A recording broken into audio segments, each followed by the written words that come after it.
No sé qué me pasa. Ayer me habré tomado 4 porroncitos, esos Heineken chiquitos. Hoy me levanté como si hubiésemos salido de joda hasta las 5 de la mañana, boludo. No sé si es la crisis de los 30 o lo que sea. Siento la presión de que tengo que tener hijos. Es como que a los 20 estás relajado, pero a los 30 es como que ya, viste, cuando te corre el tiempo. Lo tenemos tan metido que no siento que he llegado a lo que cuando era chiquita pensé que a los 30 iba a llegar, o sea... Que ya saben, ¿no? Que cuando dejan de vivir con los padres y se transforman en adultos, se dan cuenta que la vida es cobrar, preparar el mate, colgar ropa del tender y empezar a transferir. Esto es Qué bardo los 30. Bueno, en un mundo en el que crecemos con tantas presiones en cuanto a estudiar una carrera, ser exitosos, también tener un trabajo que nos desafíe, a la vez formar una familia, tener una vida social, con todas esas presiones muchas veces hablamos del fracaso, ¿no? Además del éxito, pero en este podcast hablamos mucho también de las cosas que nos desafían y que se nos hacen difíciles. Entonces trajimos a Sebastián Blasco, que es psicólogo deportivo, director de la Diplomatura en Psicología del Deporte de la Universidad Austral, y a su vez escribió un libro muy interesante que se llama Detrás del deportista, donde habla sobre todo esto, ¿no? Que también estamos en un momento del mundo en el que los deportistas se animan a hablar de todas estas presiones que sufren, y creo que son grandes referentes en esto del éxito y el fracaso. Queríamos llevarlo a un plano un poco más general de cómo nos afecta a los seres humanos en general, no solamente a los deportistas, pero queremos hablar de esto, ¿no? Del éxito y el fracaso. Sebas, ¿nos querés contar un poco qué es el éxito y qué es el fracaso? Dale, buenísimo. Bueno, Lu, Mercedes, primero gracias por la invitación, un placer estar acá. Recién comentabas vos el tema de las presiones y cómo, por suerte, post-cuarentena se empezó a deconstruir este concepto, ¿no? Yo creo que hay algo muy interesante para analizar, más allá del duelo que implicó la cuarentena, desde términos económicos, laborales, proyectos de vida, y en el peor de los casos inclusive pérdidas de seres queridos. También nos presentó una oportunidad muy interesante de poner en jaque ese nivel de omnipotencia con el cual vivíamos, para darnos la oportunidad de poder conectarnos con la vulnerabilidad. Y la vulnerabilidad, de alguna forma, es la contracara de la omnipotencia, pero sobre todas las cosas es la puerta de ingreso a la humanidad, ¿no? Y lo interesante de este movimiento, que trasciende lógicamente el mundo deportivo, ¿no? Después eso va decantando como catarata hacia diferentes estratos, ámbitos del espectáculo, de la empresa, de la familia, etcétera, es que son los mismos protagonistas los que empiezan a demandar y a reclamar al mundo poder ser concebidos en su dimensión personal. Y creo que esto lo podemos ver hoy por hoy en diferentes lugares de la sociedad y está buenísimo, ¿no? Como comentabas recién, el deporte simplemente es un recorte parcial que visibiliza y expone con mucha fuerza conceptos de la vida cotidiana. Entonces, tal vez, si no te gusta tanto el deporte, muchas cosas que vamos a comentar las pueden lógicamente y fácilmente transferir a la vida cotidiana. ¿Qué es el éxito? ¿Qué es el fracaso? Bueno, vulgarmente o rápidamente podríamos emparentar el éxito como el logro del objetivo planteado, ¿sí? Y creo que es una visión un tanto reduccionista o simplista y tenemos que entenderlo un poquito más en profundidad. Tomando las palabras del doctor García Pintos, dice que éxito deriva del vocablo exitus, que tiene la misma etimología que exit, ¿no? Que significa salida. O sea que de alguna forma el éxito tiene que ver con la posibilidad, el desarrollo de mi potencialidad y poder salir de esa situación con cierta fortaleza. El éxito tenía que ver con la posibilidad de salir de la batalla con independencia del resultado, y muchas veces esos soldados eran recibidos con ovación. Y ovación viene de ovis, que es oveja. Se sacrificaba una oveja para celebrar que esa persona había salido con vida de la batalla con independencia del resultado. Ahora, el problema no tiene que ver con el éxito, sino con el ganar muchas veces cuando lo buscamos como si fuese una meta en vez de una consecuencia, ¿no? El ganar está buenísimo y está genial porque reconfirma el logro establecido, reconfirma muchas veces el empeño durante tanto tiempo en algo que nosotros queremos. Cuando lo vemos como una meta, muchas veces lo empujamos cada vez más allá y no logramos aquello que nosotros queremos. Por eso creo que en realidad tenemos que concebir que ganar no depende únicamente de nosotros. Este es un concepto muy interesante, ¿no? Muchas veces creemos en la vida que todo depende de nosotros y a veces no es así. Y a veces nos hacen creer esto, ¿no? Hay un montón de frases en el mundo del deporte que nos activan y nos impulsan a creer que todo depende de nosotros y que ni siquiera hay límites. Y en realidad son frases muy peligrosas. Yo entiendo que si vos estás en el gimnasio y lees un cartel gigante que dice que no hay nada imposible, por ahí corres un poquito más, o haces 2 metros más, o levantás 2 kilos más. Pero cuidado con este tipo de frases, porque en última instancia son un voluntarismo vacío, ¿no? Como si todo dependiera únicamente de nuestra voluntad.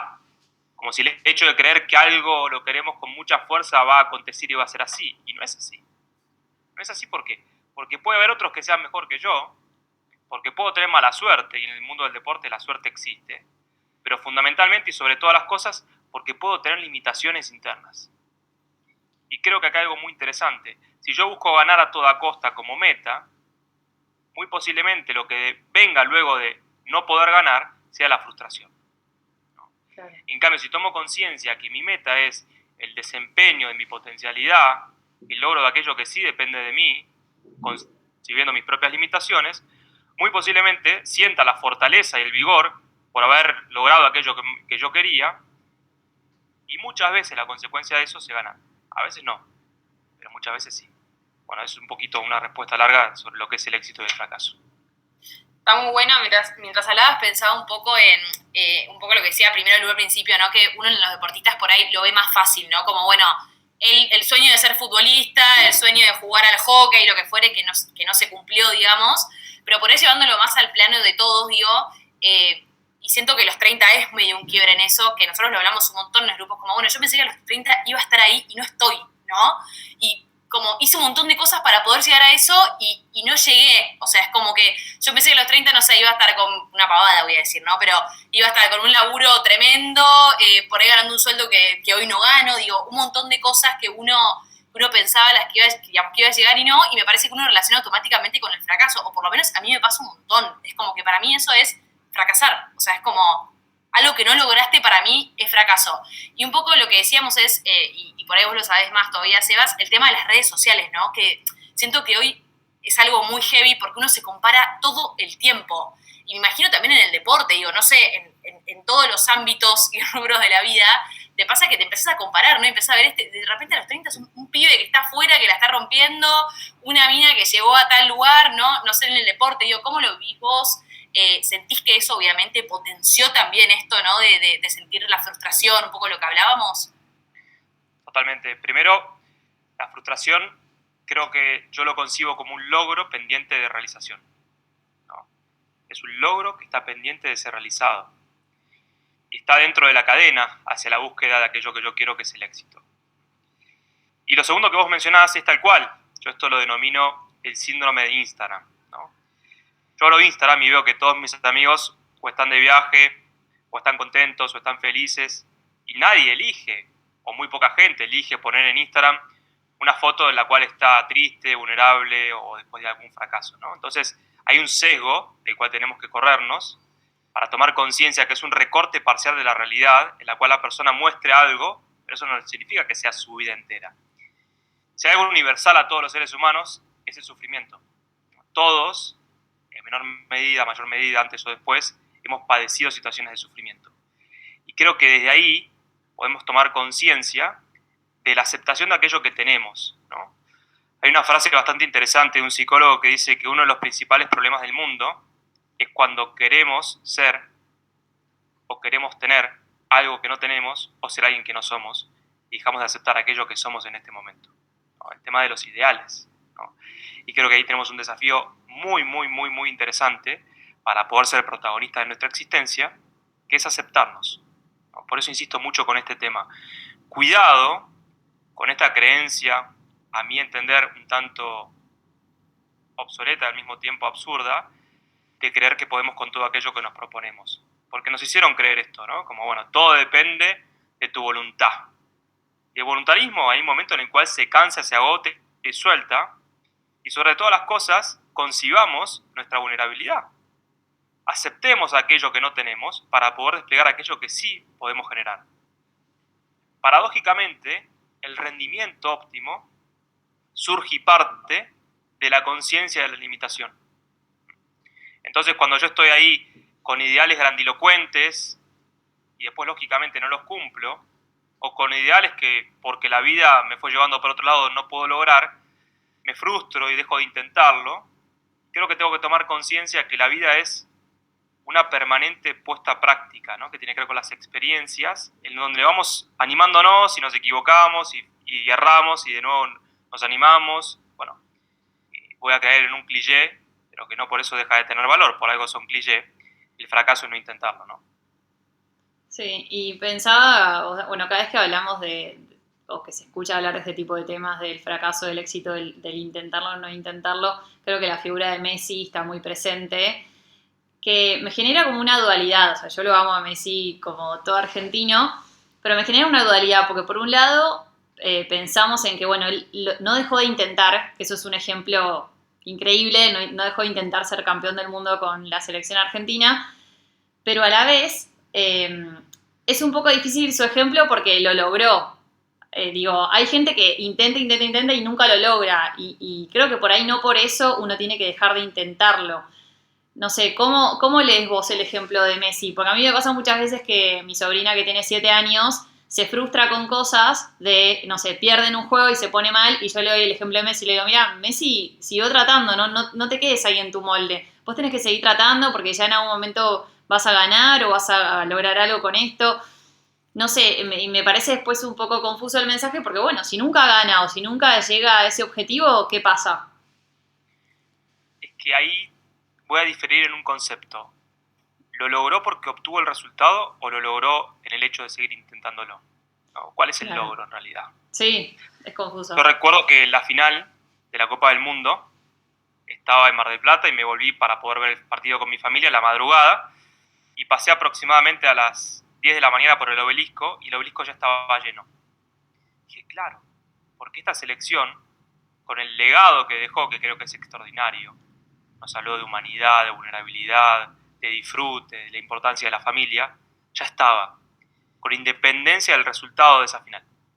Creo que eso fue lo más importante de esa selección, que si Argentina perdía con Francia, de todas formas iba a ser visto como una victoria. Obviamente celebramos esa victoria y la Copa del Mundo y soy el primero que la quiere, no estoy haciendo una apología de la derrota, pero lo que quiero marcar es que lo interesante del logro fueron las formas. Tal cual. ¿No? Y eso es lo que hay que poner como logro mayor, no el trofeo. Yo creo que Messi ya lo logró por el hecho de haber intentado y mantener durante toda su carrera deportiva una forma, de mostrar e inspirar a los más jóvenes una imagen, donde es posible ser el mejor de todos y no perder nunca la capacidad ni la humildad para tener los pies en la tierra, y también poner sobre la tela a la familia, ¿no? Eso fue un cambio interesantísimo en el deporte. La familia, que durante mucho tiempo estaba como disociada del rendimiento, y más aún en el mundo del deporte. ¿Cuántas veces vieron ustedes en una concentración de un mundial a la familia como parte de ese equipo? No, nunca. Es la primera vez que lo veo. La familia de alguna forma estorbaba, ¿no? Porque te distraía. Y acá vemos a la familia como plataforma de despegue de rendimiento. ¡Wow! Se empieza a integrar el mundo personal y el mundo laboral. Y eso lo logró la cuarentena. Y también el disfrute, ¿no? Que el disfrute se vio mucho en la selección en general y en Messi sobre todo, que creo que teníamos muchos la mirada puesta en él, que por ahí los últimos mundiales no se lo veía disfrutar tanto, se lo veía como más frustrado, como decíamos, y en este caso era, bueno, después del primer partido que perdemos dijo como, bueno, hay que confiar, vamos a dar lo mejor. Y él lo estaba disfrutando, no lo estaba viviendo como una carga. Siento yo, es lo que leo. Y eso también se transmitió y por eso pasó eso que decide, que estaban todos en el obelisco aún sin saber el resultado de la final. Claro, y ahí tenemos que preguntarnos, ¿disfrutó porque ganó o ganó porque disfrutó? Y fíjate que la palabra que más utilizó en su conferencia de prensa inicial, antes de que comience la Copa del Mundo, es la palabra disfrutar, ¿no? Y yo hablo mucho de esto, digo que en el mundo del deporte, y creo que también en la cultura en general, estamos en una especie de transición de paradigma dominante. Ahí lo perdí, vos también. Estamos corriendo de este no pay, no gain, que ha sido muy eficiente. Avísenme cuando vuelva. Sí, si querés decir de nuevo lo de paradigma dominante a partir de ahí. Yo creo que estamos en una especie de transición de paradigma dominante, corriéndonos del no pay, no gain, que ha sido muy eficiente, no lo puedo refutar. Tiene mucha eficacia el paradigma de la presión, pero muchas veces presenta muchos costos personales. Y estamos yendo hacia un paradigma basado en la persona y el disfrute como motor de rendimiento. No solo en el deporte, ¿eh? Y ahora ustedes dirán, bueno, okay, ¿qué significa disfrute? El disfrute no solamente es divertimento, ojo con esto, porque muchas veces cuando menciono este tipo de cosas me tildan de romántico, naif, ingenuo, y creo que sí, soy un tanto romántico y tenemos que ser un tanto románticos para con la vida, ¿no? Para ser realistas tenemos que tener un corazón idealista, tenemos que perder ese idealismo, pero más allá de eso, en muchas culturas y países del mundo se está trabajando mucho en este paradigma basado en la persona, donde el disfrute no solamente es la alegría, el divertimento, que lo incluye, sino que es más amplio y tiene que ver con saberse, reconocerse en el camino correcto, con un contacto con las emociones, con un contacto con los vínculos y con un sentido profundo que sostenga el para qué de mi práctica deportiva. Y eso es lo más importante. Cuando yo tengo claridad del sentido en aquello que hago, hay congruencia, hay coherencia en mis acciones y voy a poder soportar y afrontar mucho más fácil los sacrificios que implica la práctica deportiva y la vida en general. Ahora, cuando no puedo descubrir el sentido de aquello que hago, la angustia me toca la puerta. Por eso creo que, como existencialista que soy, creo que lo más importante es poder hacernos la pregunta acerca del para qué profundo en aquello que estamos haciendo. Mientras hablabas, yo estaba pensando por ahí en... vos trabajás con deportistas, que entiendo que el deportista por ahí, a diferencia de otra persona que elige otra carrera, tiene como bastante, digamos, si estoy en lo incorrecto, decime, pero digo, tiene bastante claro lo que quiere, ¿no? Como que el deportista es, yo quiero jugar al fútbol, yo quiero dedicarme al hockey, es como que siento que es algo que trae muy chico, es una pasión que siente que quiere hacerlo, ¿no? No sé, yo hablo en mi caso, y por ahí casos que conozco de gente que uno se va descubriendo, estudia una carrera, por ahí no le gusta esa carrera, trabaja y estudia otra, ¿no? Y siento que ahí por ahí es como más difícil encontrar ¿se entiende lo que digo? Como una persona tiene algo claro, ese es mi norte, no sé, ser como Messi o no ser como Messi, laburar lo que quiera, o sea, para poder jugar en tal lugar, trabajar el camino, que es un poco lo que decís vos, ¿no? Y acá estoy tirándolo, pero digo, yo siento que en casos por ahí más particulares es un poco más difícil eso, ¿no? Entonces como que por ahí uno disfruta, o lo hablo por mí, yo disfruto un poco menos ese camino, porque para mí es un peso estar viendo qué hago, para dónde encaro, por qué la carrera que estudié no me termina de convencer y perdí tiempo en cierta forma haciendo eso, ¿se entiende? Como que, ¿cómo haces para por ahí cambiar ese chip que decís vos, disfruta el paso a paso? Porque por ahí estudiaste una carrera que no te gustó, pero aprendiste un montón y estás haciendo otro camino para poder llegar a donde querés llegar, ¿no? Digo, ¿cómo también haces ese chip? Porque yo indudablemente, vos me decís de Messi, ¿no? Como, Messi, ¿qué disfrutó? O sea, ¿por qué disfrutó tanto? ¿Disfrutó porque ganó o disfrutó porque disfrutó el camino? Y yo lo pienso, desde mi lado digo, yo lo hubiese disfrutado si hubiese ganado por ahí, ¿se entiende? No por el camino recorrido, la realidad es esa. Claro. Entonces, ¿cómo laburás eso psicológicamente? Está muy bueno lo que decís, y es verdad que los deportistas suelen tener como metas bastante claras. Ahora, no siempre esto es un beneficio, a veces, al contrario, es un perjuicio, ¿no? Porque hay como una orientación muy específica en algo y se empieza a identificar con aquello que hace. Y entonces esto se convierte en una presión enorme, porque si no hago esto, me va mal en esto que me define, no soy nada y no tengo nada, entonces caigo en un vacío existencial muy profundo. Por eso lo interesante con los deportistas es trabajar sobre lo que yo denomino la T invertida. Tienen una especificidad, que es el eje vertical, que lo profundizan y lo especifican, pero no hay que descuidar la horizontalidad. Es decir, un eje horizontal diverso y amplio que le dé base a la verticalidad. Aunque a vos te parezca mentira, hacer un curso de cocina ayuda a ser un mejor deportista. Y sí, obviamente que sí. Estás trabajando sobre tu integralidad, tu horizontalidad. Y al mismo tiempo quitas presión a esa expertise que vos haces. Entonces digo, es verdad que tienen claridad, pero muchas veces en esta claridad pierden la visión periférica. Pierden la capacidad de integrar otros aspectos de su vida a lo que ellos están haciendo. En el caso de Messi particularmente, y hay algo que seguramente se vincula mucho con lo que vienen trabajando ustedes en esta serie de podcast, yo creo que él logró disfrutar el camino después de un recorrido de vida a sus 35 años, ¿no? A diferencia de sus 20 y pocos años. Y creo que fue ganando experiencia y probando y equivocándose y en un cambio de piel, ¿no? Esta crisis que ustedes verbalizan o cuentan de los 30, en realidad podría ser a los 27, yo creo que hay más una señal ahí a los 27 que a los 30, o que a cada persona la agarra en diferentes edades, pero hay ciclos. En mi caso particular, mis ciclos de crisis son de 7 años. Los tengo muy identificados.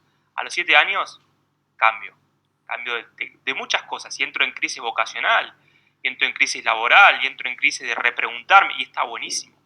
¿Trae mayor dolor de cabeza, Mercedes? Sí, me trae un dolor de cabeza. ¿Me hace invertir energía? Sí, por supuesto que sí. Pero ahí creo que está buenísimo, ¿no? ¿Qué preferimos? ¿Vivir una vida sin tantos malestares, pero no tan auténtica? ¿O una vida que implique muchas veces dolores de cabeza, pero que sea real, auténtica y que vaya respondiendo al que soy permanentemente? Y yo creo que la vida son etapas, son ciclos, donde vamos cambiando la piel permanentemente, ¿no? Y yo no soy el mismo que era hace 7 años, y el traje me ha quedado chico. Tengo que, bueno, ok, ¿y cuáles son los aspectos que he introyectado de la afuera que fueron funcionales en algún momento, pero que ya hoy no me sirven? Bueno, hago esa pregunta y bueno, ok, los desecho, y por ahí tomo unos nuevos. Y en ese cambio de traje, bueno, al principio estoy ajustado, incómodo, me implica un esfuerzo, y después de un tiempo lo voy aceptando y me voy dando cuenta que ese cambio de traje es mucho más adaptado, flexible a quien soy hoy. Por eso creo que las crisis implican tiempo, implican energía, implican conocimiento e implican aceptación.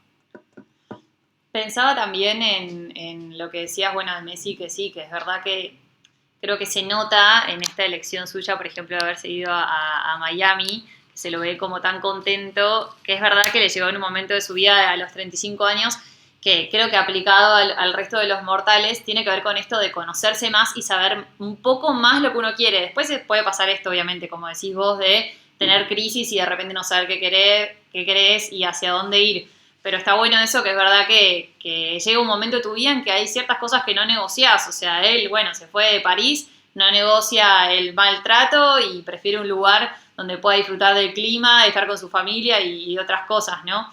Eso por un lado, y por otro lado justo me surgía un poco también que tiene que ver con la coyuntura del caso del chico que estaba jugando al fútbol amateur y le pegó un árbitro, que lo pateó en la cabeza, que bueno, el caso terminó terrible porque el chico terminó muriendo, no sabemos cómo fue. Pero pensaba, obviamente que eso es un extremo, ¿no? Pero pensaba también en el fútbol amateur, que es sobre todo el deporte que creo que más se practica en Argentina a nivel amateur. ¿Cómo manejamos, cómo creéis que manejamos en general? Yo juego al fútbol amateur también, creo que en un nivel no tan competitivo, sí obviamente me importa ganar, me importa salir campeona y todo, pero por ahí hay veces que paso por los partidos de los hombres sobre todo y veo la euforia con la que se manejan en la cancha, la euforia con la que le hablan al árbitro, todo lo que descargan ahí. O sea, ¿vos creés que descargamos mucho parte de nuestros estreses de la semana, de la vida en general ahí? ¿Y qué tan bueno está y qué tan riesgoso es también? Absolutamente. Soy parte de esos equipos de los sábados. Aquí en Zona Norte se juegan muchísimos, ¿no? Y lo que veo es mucho más nocivo que lo que hay en el mundo del alto rendimiento. ¿Sí? Mucho más. No solamente es un lugar en el cual se puede sublimar como esa agresividad contenida o el estrés semanal, que hay algo de eso seguramente, sino peor aún, lo que veo es como una necesidad imperiosa de poder reconfirmar en un resultado el valor interno de cada uno de nosotros, ¿no? Entonces, lo que se juega es enorme, y las presiones, hay equipos en los cuales son amigos, hay malos tratos internos, o también expresiones que van en menosprecio de los árbitros o de los organizadores. Pero pará, o sea, estamos pagando por jugar, no nos paga nadie por jugar y sin embargo no lo estamos disfrutando, entonces nos equivocamos. El único objetivo del juego, porque no deja de ser un juego, es el divertimento.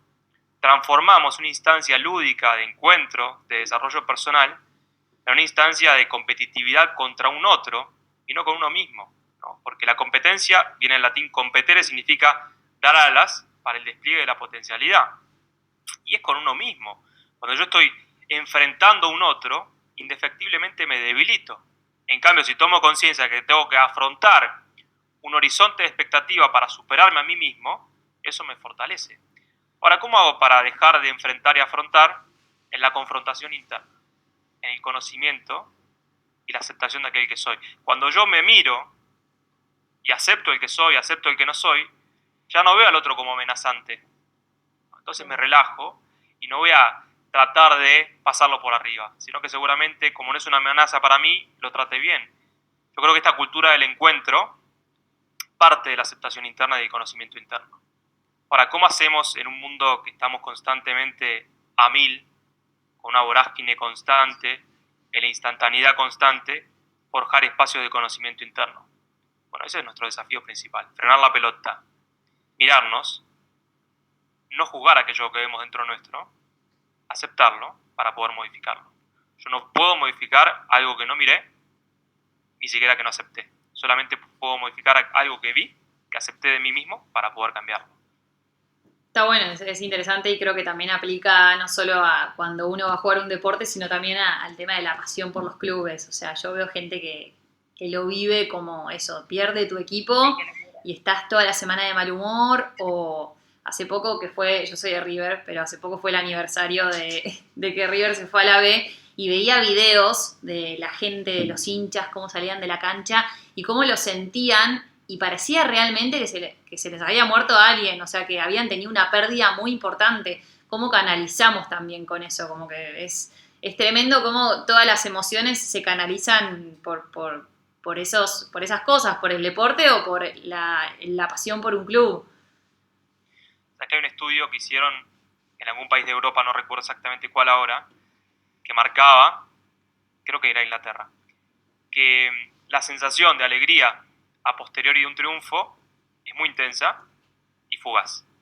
Y la sensación de malestar frente a la derrota de tu equipo es muy intensa y perdura mucho en el tiempo. Entonces tenemos mucho para perder y muy poco para ganar. No es un buen negocio. No. Ahora, el problema es qué estamos depositando ahí. ¿Cuál es la necesidad que tenemos de suplir nuestras frustraciones internas en un resultado que ni siquiera depende de nosotros? Bajo el que no tenemos ningún tipo de dominio, tenemos como una ilusión de sentir que estamos jugando ahí, ¿no? La 12, como si estuviese jugando. Sí. La número 1, que es la hinchada de Racing, como si estuviese jugando. Esta necesidad que tenemos de sentirnos protagonistas de algo que en realidad somos meramente ajenos. Y lo digo así, y soy el mismo que va a la cancha con la misma pasión, ¿eh? O sea, porque el fútbol despierta pasiones que la lógica no comprende, pero sí trato o les propongo que repasemos por lo menos en un ejercicio de vernos en la cancha y escucharnos, ¿no? Para tomar conciencia de lo que decimos, lo que no decimos, lo que hacemos y lo que dejamos de hacer. Y ser conscientes que un poquito la solución a esta cuestión de la violencia en el deporte está en cada uno de nosotros, desde el rol que nos toque ocupar, ¿no? Muchas veces cuando voy a la cancha y avalo conductas de agresividad, de la verbalidad, bueno, para decir, che, esto no, me encanta esta parte, pero esto no lo elijo ni lo replico. Creo que es una forma de cambiar, es esa. Mientras hablaban me estaba acordando un poco me vinieron dos palabras a la mente que eran resultados e inmediatez, no sé por qué, un poco conectando todos los hilos. Y lo relaciono mucho con el fútbol. Yo no soy muy futbolera, la realidad es esa, pero me acuerdo patente de estar mirando Boca, y Boca tuvo, corríjame, pero tuvo muchos cambios de técnicos. Vieron que fueron cambiando, era como Boca le iba mal, no repuntaba, cambiaba de técnico, repuntaba. Y siento que hay mucho mensaje, lo llevo al fútbol con este ejemplo, como puedo ver en otros lados.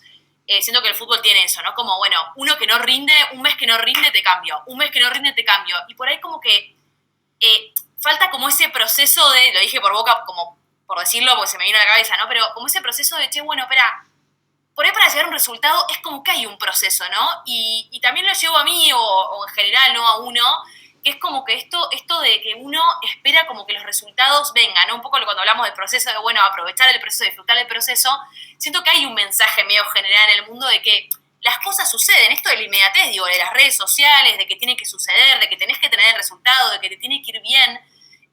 Entonces pensaba ahí como, bueno, ¿cómo desde nuestro lado podemos como empezar a apaciguar eso, ¿no? O sea, vos que sos psicólogo también, digo, entiendo que debes tener mucha gente con esta ansiedad, ¿no?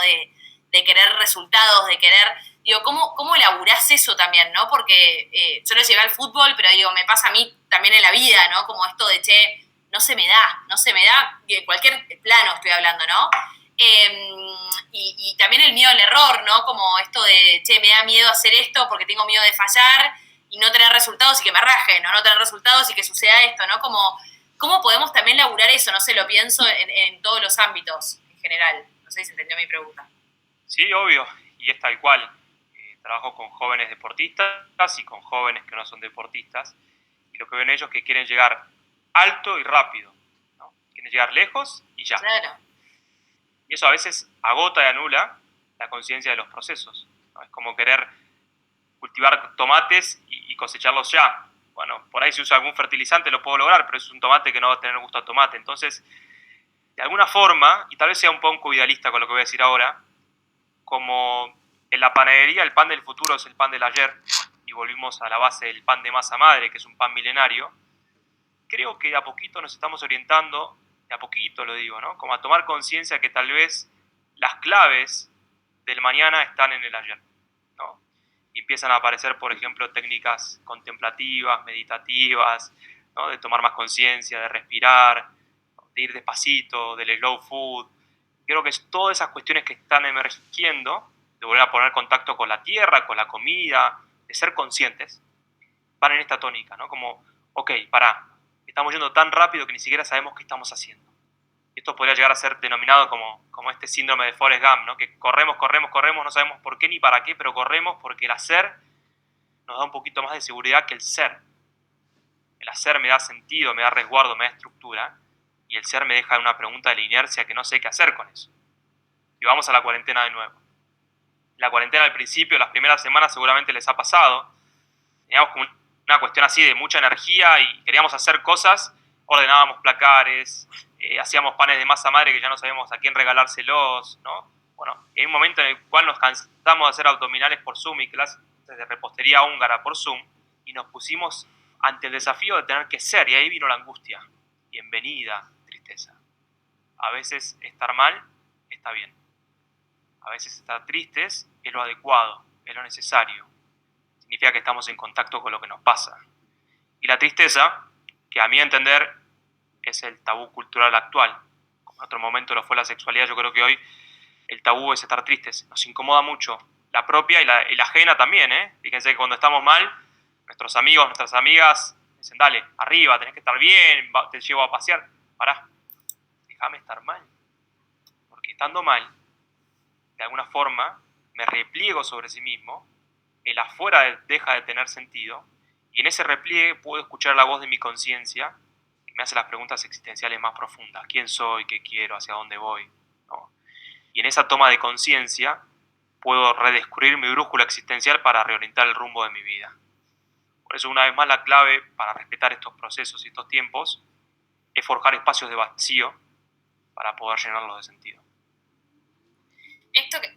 Perdón, Lucas. No, esto sí, que... Esto que dice Sebas creo que está bueno. Esto del dolor, ¿no? Como que somos una sociedad que nos cuesta aceptar el dolor, y inclusive desde chiquitos, ¿no? Como esto de cuando estás llorando, tipo, bueno, no pasa nada, ¿viste? Vos te caes como, no pasa nada, levántate, dale, seguí. Es como que es ese mensaje que uno absorbe de muy chiquito, ¿no? Entonces, no sé cómo lo ves vos, pero entiendo que también viene como muy desde la educación eso, ¿no? Como esto de ser fuerte, de, che, bueno, no tenés que llorar, tenés que estar bien. No sé, no puedes llorar en un laburo porque te peleaste con tu novio, porque no da que estés llorando en un laburo por eso, ¿no? Como cosas que mensajes que uno le van bajando de chico. Tal cual. Ahora vamos a ir de nuevo al caso del Mundial, ¿no? Para ver un ejemplo. Mi mujer también es psicóloga, nuestros hijos son una especie de experimento de 2 psicólogos, por ahora venimos más o menos bien. Pobrecitos. Y ella es psicóloga infantil, y siempre me dice algo que me quedó muy grabado, que en un ejemplo como el que vos diste, ¿no? Que un chiquito se cae, se pone a llorar, mira a su mamá y en base a la respuesta empieza a reaccionar. Y lo primero que le dicen los papás es, dale, no pasa nada, seguí. Y de alguna forma estás dejando de avalar una sensación interna que por ahí tiene ganas de llorar, que siente dolor, y lo empieza a ocultar, lo empieza a tapar, y lo que empieza a aprender o internalizar es esto, ¿no? Parecería que no está tan bien mostrarnos vulnerables. Y creo que lo primero que tenemos que hacer ahí es comprender. Uy, te lastimaste, ¿cómo estás? Qué pena, qué mal, te duele, ¿no? Y después recién ahí por dar una respuesta. Y esto lo podemos transferir a la vida adulta, ¿no? Cuando algún otro está triste, cuando estamos tristes inclusive, ser más benévolos con nosotros mismos y más comprensivos y contextualizarnos, y a partir de ahí poder avanzar. Ahora, bienvenida a cuarentena una vez más. Yo creo que las lágrimas de Aymar en el partido contra México en la Copa del Mundo no hubiesen sido posibles sin un contexto previo favorecido por la cuarentena, en el cual Simone Biles, Osaka, Iniesta, Phelps, empezaron a reclamar al mundo esta cuestión de que eran personas y empiezan a integrar su vulnerabilidad. Y a partir de ahí nosotros lo vimos como algo extraño que Aimar llorara. No nos pareció algo, un exabrupto, ni siquiera algo que estaba mal, al contrario, nos sentimos mucho más cerca de él, porque anhelamos lo perfecto, pero nadie se identifica con lo perfecto, porque somos humanos, porque somos fallados. Y de alguna forma cuando vimos a llorar a Aimar, wow, le pasan las mismas cosas que me pasan a mí. Entonces me permito yo internamente llorar en el trabajo y no pasa nada. Y también la cuarentena nos dio la posibilidad de que tal vez se empiece a integrar este mundo laboral. Sí, por ahí ahora puede aparecer alguno de mis hijos por acá atrás y ustedes no se van a horrorizar, porque forma parte de mi vida. Antes por ahí sí era un horror, ¿cómo vas a llevar a tu hijo al trabajo? Aparece, y hoy por ahí dice, bueno, pará, nos hermanamos empáticamente y creo que eso está bueno. Hay muchas cosas que empiezan a aparecer que están buenas. Si han tenido la oportunidad de ir a ver Coldplay, yo creo que ahí también hay algo de esto que se vio en ese recital, ¿no? Una instancia colaborativa, donde el mensaje que se pregonaba era el contacto interno, el disfrute, la vulnerabilidad. No es algo del deporte, es algo cultural. Sí, creo que esto que decís de Aimar y del llanto y del permitirse más eso, a mí me sorprende con los Pumas, que mi novio es muy fanático y bueno, siempre vemos esos partidos, que me sorprende como la diferencia que hubo en el momento del himno de antes, que se agarraban todos y como, por ahí lo siguen haciendo, pero antes se agarraban y como que demostraban más la fuerza, ¿no? De que se agarraban fuerte, se movían, y hoy están así y por ahí se les caen las lágrimas, o sea, se emocionan. Y es permitirse también eso, creo que en el ejemplo más grande de masculinidad que tenemos, al menos en el mundo del deporte, que es el rugby, que es el fuerte, que va, que choca, que la violencia y ese como... Pero la agresividad, digo, como en el buen sentido, que de repente se permitan eso, habla un poco de cómo cambia un poco la sociedad. Y les pasa quizás a los argentinos y quizás a los australianos o de otros países un poco más fríos que no demuestran tanta emoción, no les pasa. Creo que es algo también un poco característico de los argentinos, eso de permitirnos más mostrar la emoción y ser un poco más empáticos con el otro en ese sentido, ¿no? Y hay que celebrarlo, ¿no? Yo creo que estamos en una especie de revolución emocional. El último mundial, más allá de haber sido un mundial de revolución tecnológica, fue un mundial de revolución emocional, ¿no? Todo lo que el Dibu Martínez manifestó, ¿no? Hay un meme interesante que decía que hizo más por la psicología que todo el colegio de psicólogos en toda su historia. Puede ser, algo de eso puede ser. Pero es verdad, puso arriba de la mesa la importancia de la emocionalidad, de la psicología, y antes eran cuestiones súper tabú. Hoy por hoy a nadie le parece raro, al contrario, está buenísimo. Las lágrimas de Aimar, los tweets que hacía el entrenador de la selección española, en el cual se acercaba a los espectadores. Yo creo que también hubo una modificación en torno a la comunicación. Antes era como muy verticalista, y hoy por hoy los mismos protagonistas le hablan de par y de un lugar horizontal a los espectadores y les pueden hacer preguntas. Y esto te acerca. O sea, dejaron de ser esos héroes epocales en los cuales admirábamos, pasar a ser personas que les pasan cosas, que sufren, que tienen emociones, que tienen familia, y bueno, que se acercan mucho más a nosotros, y eso nos permite también a nosotros relajarnos un poco más. Yo a veces veo los torneos de los fines de semana a jugadores amateur que juegan al fútbol con mayor presión y exigencia que los propios deportistas de élite. Pará, no entendimos nada. Nos están marcando un rumbo ellos que nosotros no estamos viendo. Bueno, vamos detrás de ellos y vamos en nuestros trabajos, intentar disfrutar, permitirnos equivocarnos, tomar conciencia que el éxito no tiene que ver con el logro de un objetivo planteado, sino con la posibilidad del despliegue de mis recursos personales, aceptando mis limitaciones, tratando de comprender más a otro, liderando desde el propósito del proyecto de vida personal para inspirar a otro que haga lo mismo. Bueno, estamos en un momento en el cual los jóvenes, que son muchas veces criticados por los adultos, también nos traen cosas que son muy interesantes y que están muy buenas y que tenemos que tomar. Ahí tengo una visión bastante esperanzadora. Está bueno. Y tengo otra pregunta más que, bueno, no sé, Mecha, si vos tenés algunas más, que tiene que ver un poco con esto de las redes sociales que decía Mechi antes, que creo que tiene que ver con esto del compararse, ¿no? Porque uno se puede comparar con gente que está en las redes o con pares incluso, y que es esto un poco lo que hablábamos mucho en este podcast de que estamos en un momento, o sea, ¿por qué nos parece tan un quiebre los 30? Porque eso, nos veíamos en un lugar en el que quizás algunas no estamos o algunas están en un lugar distinto y te comparás mucho.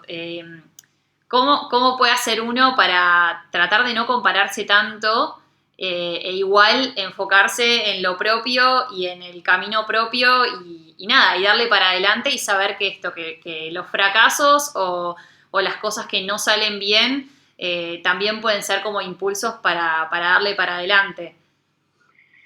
Te voy a responder con una película. Soy fanático de las películas, que es Kung Fu Panda. ¿Sí? Po pretendía ser como los 5 guerreros, emularlos y de alguna forma poder poseer su sapienza en el Kung Fu. Luego de mucho esmero, descubre el contenido del rollo del guerrero dragón, donde de alguna forma estaría condensado el arte del Kung Fu, el poder ilimitado, y cuando lo abre toma conciencia que estaba vacío. Se frustra, se decepciona. Nunca iba a poder ser como los otros. Luego, tiene una conversación bastante interesante con su papá, que es una especie de ganso que hace fideos, ¿recuerdan? Y le pregunta cuál es el ingrediente en tu sopa especial, y el padre le responde ninguno. Y ahí tiene una especie de eureka moment, aha moment, ¿no? Que a veces nos pasa, pocas veces en la vida, pero que nos damos cuenta de algo, tiene un insight. Y se da cuenta que en realidad el rollo no estaba vacío, sino que era un espejo. Disney juega mucho con esta imagen del espejo, ¿no? En Rey León pasa exactamente lo mismo. Y cuando se ve, cuando se confronta, cuando se descubre, cuando ve sus limitaciones, sus fortalezas y las acepta, cuando deja de pretender ser como los otros para pasar a ser el que puede llegar a ser, justamente ahí es cuando puede derrotar al rival Tai Lung desplegando un flow en su rendimiento. Yo creo que si estamos demasiado pendientes de los otros, ya corremos la vista de nuestro espejo interno y ya perdemos la conciencia de aquello que somos y ya perdemos la conciencia de la aceptación para desplegar nuestra potencialidad. No tiene ningún sentido mirar afuera.